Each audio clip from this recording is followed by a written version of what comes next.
오늘은 최근 가장 많이 하락한 종목 중 하나인 LG생활건강을 정리해 보았습니다.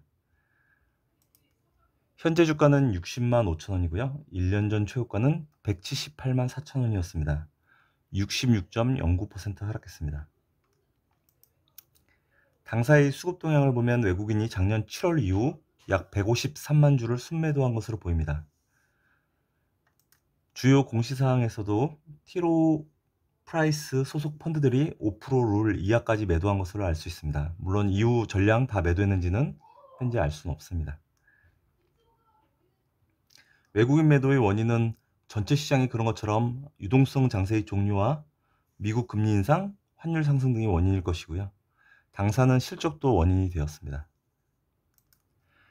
당사의 최근 11년간 매출을 보면 2조 8천억에서 8조 원까지 성장했습니다.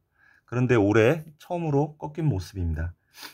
영업이익도 3천억에서 1조 2천억까지 성장했지만 올해는 8천억으로 마이너스 성장이 예상됩니다. 물론 올해 실적은 예상치입니다.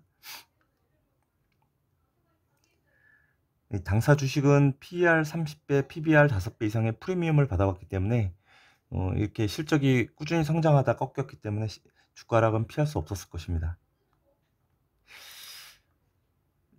실적 하락의 주요 원인은 1분기 실적 보고서에서 언급했는데요. 실적 보고서에서는 중국 제외라는 표시가 좀 특이합니다. 다소 문제가 없는 것처럼 보이지만 중국 매출 비중은 2021년도에 41%였는데 24%로 감소하였고요. 영업이익도 62%나 됐는데 25%로 감소했습니다.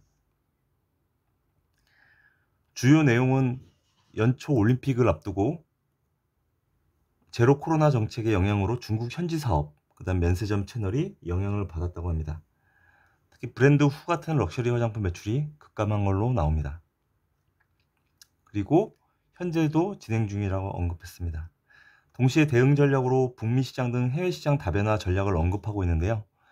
사실은 시간도 오래 걸리고 불확실하기 때문에 여기에 큰 의미를 두기는 어렵습니다. 결국은 중국이 문제입니다. 당사의 밸류에이션은 PER 15배 현재, 그다음 PBR 1.7배 수준으로 낮아졌습니다. 프리미엄은 거의 사라졌다고 할 수 있습니다. 당사의 사업은 뷰티, HDB라고 해서 데일리 뷰티와 홈케어로, 그리고 리프레시 사업인 음료 사업이 있습니다.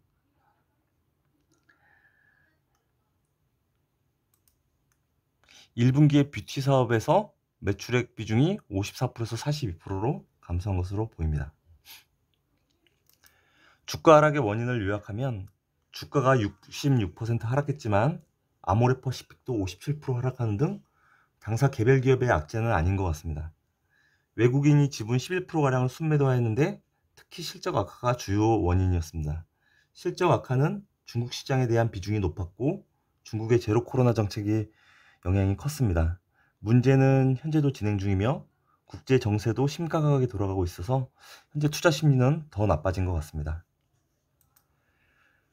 그러나 시장은 계속 바뀌기 때문에 향후 중국 시장의 회복은 실적 회복으로 바뀔 수가 있고 현재 프리미엄이 사라진 주가 수준은 매수하기에 좋은 것 같습니다.